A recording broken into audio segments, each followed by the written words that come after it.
कच्च्या टमाट्याची भाजी झटपट कशी बनवायची हे बघू. या ठिकाणी मी कच्चे टमाटे तव्यावर छान असे भाजून घेत आहे. आपण पाहू शकता छान असे मंद आचेवरती त्याला आपण भाजून घेतलेलं आहे. आता आपण हे टमाटर भाजून झाल्यावर काढून घेतलेले आहे. आता मिरची ही देखील तव्यावर छान अशी भाजून घेणार आहोत. मिरची देखील आपली भाजून झालेली आहे. आता आपण ठेचा तयार करणार आहोत. त्यामध्ये लसूण, जी भाजलेली मिरची होती ती, मीठ व त्यामध्ये थोडीशी कोथिंबीर टाकून छान असं बारीक ठेचून घेणार आहोत. त्याचा ठेचा तयार करून घेणार आहोत. आता टमाटे जे आपण भाजून घेतलेले होते तव्यावरती, त्याच्यावरचं काळपटपणा जो आहे तो थोडासा काढून घेणार आहोत.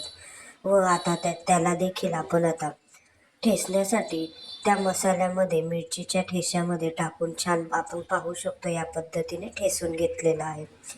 या ठिकाणी आपलं टोमॅटो, लसूण, मिरची छान ठेचून झाल्यानंतर आता कढईमध्ये तेल टाकलेलं आहे. तेल छान गरम झाल्यावर त्यात जिरं व कढीपत्ता देखील टाकलेला आहे.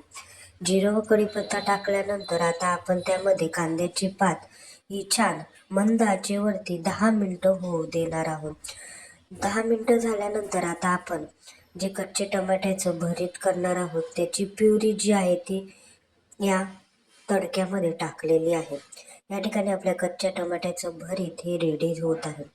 यामध्ये आपण आता थोडीशी हळद टाकलेली आहे, जेणेकरून आपल्या भरताला कलर हा देखील छान येईल. तुम्हाला ही माझी रेसिपी कशी वाटली हे मला कमेंट्स बॉक्समध्ये सांगायला विसरू नका. 10 मिनिटासाठी मंद आचेवरती झाकण ठेवून आपण आता या भरताला छान शिजू दिलेलं आहे. या ठिकाणी आपलं हे कच्च्या टमाट्याचं भरीत रेडी झालेलं आहे.